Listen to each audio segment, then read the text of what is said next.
Good afternoon. Stock market's up nicely if you've not watched.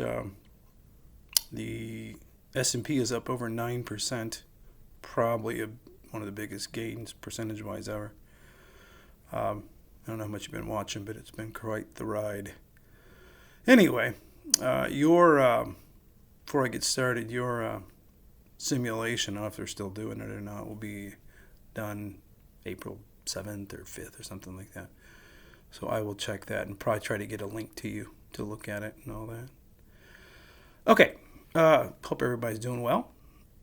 I gave you a little note on the opening page of Canvas here to kind of tell you what's going on. So just bear with me. This will be a little jerky. This will be a little confusing. Hope everybody's well and all that. Okay. Well, here we go. I'm going to just pick up where we left off. And if you don't have your outline, I put a copy of it online. Okay. And we're going to stop at a certain point, which I don't know if I'll get to today.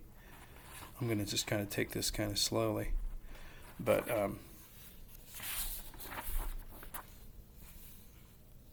we'll do what we can. And then I'll get with you on grades and all that stuff. So let's just take it easy.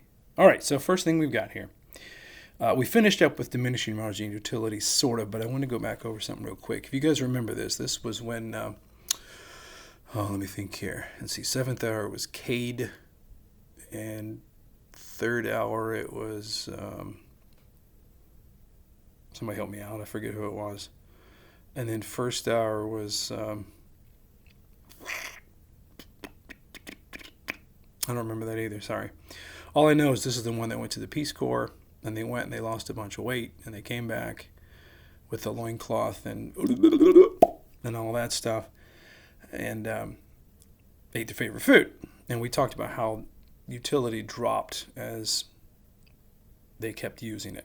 Okay, and I think gave you the example of light up shoes. When somebody has light up shoes or some new toy. Remember I did the baby throwing the toy, and all that. The thing I want to get to explain to finish this up was when you think about, let's just say that your favorite food is, I'm just going to make this up, Chick-fil-A sandwiches, okay? And I don't know, they're $3, let's say, okay? And typically, if you're going to try to eat a bunch of them, you're not going to enjoy that 5th one, 6th one, 7th one as much as you did the first one. Okay, but let's say you do. Okay, let's say that you're that 6th sandwich, like, oh my gosh, this is the best chicken sandwich ever. It's just as good as the first.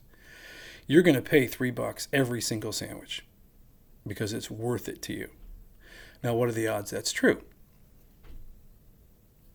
I'm waiting. No, not at all. So what do stores do to try to get you to buy that 2nd unit, to buy that 3rd unit, to buy dessert, to get a larger size, and so on? Think about things like BOGO. Think about things like supersizing. Think about buy one, get one, half off, buy 3 for the price of 2. That kind of stuff. All designed to get you to buy that marginal unit. Okay? And being Americans, we see that, hey, there's a 3 for the price of 2. Let's get 3. And if we don't eat it, we'll do what? Take it home. How good are you at taking stuff home? Some of you better than others, I'm sure. Or when you're thinking about dessert. So you think about, you're sitting there, you've eaten, and you're starving. Or you're not starving, you're full. But you're not like, I'm going to throw up full. And the lady comes out, the waitress says, hi, can I interest you in some dessert? And you're kind of like, oh, I don't know, maybe, but I don't want a full dessert. So she says, well, how about our new shooters, they call them. And it'd be like a little bitty, where's my hand? You're seeing these like a little bitty shot glass or a little bitty bowl or something, like a mini dessert. And you'd be like, oh, that's kind of cute. Let's try that. Now they're making plenty of money off of that because it's not very much food, and they're charging you, $4 or $5 for something like that. But you eat it and you're like, oh, that's pretty good. And then maybe the next time you come back, you get a bigger version of it. Got you hooked, but they get you to buy that unit because you just want that taste. And I'm sure you've all had that. I've had it. I have it all the time. Just a little bit. It's just like one bite.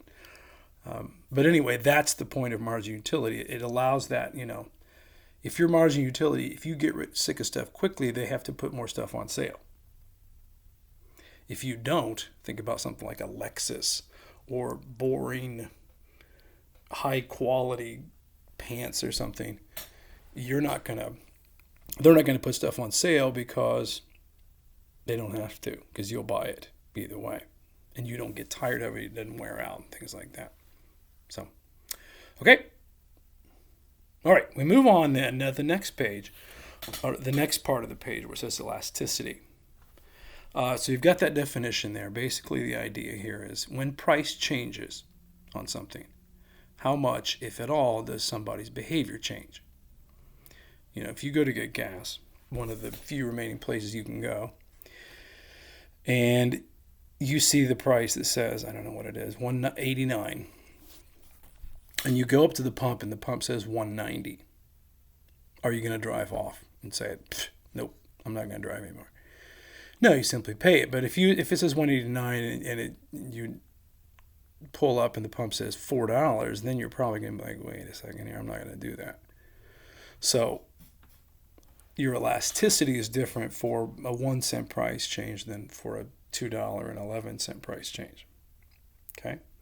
So what I'm going to do with elasticity is go through the 3 different types, the extremes, and then everything in real life is somewhere in the middle, if you will. But basically, some people respond a lot, some people respond not at all, some people respond, half and half, if you will.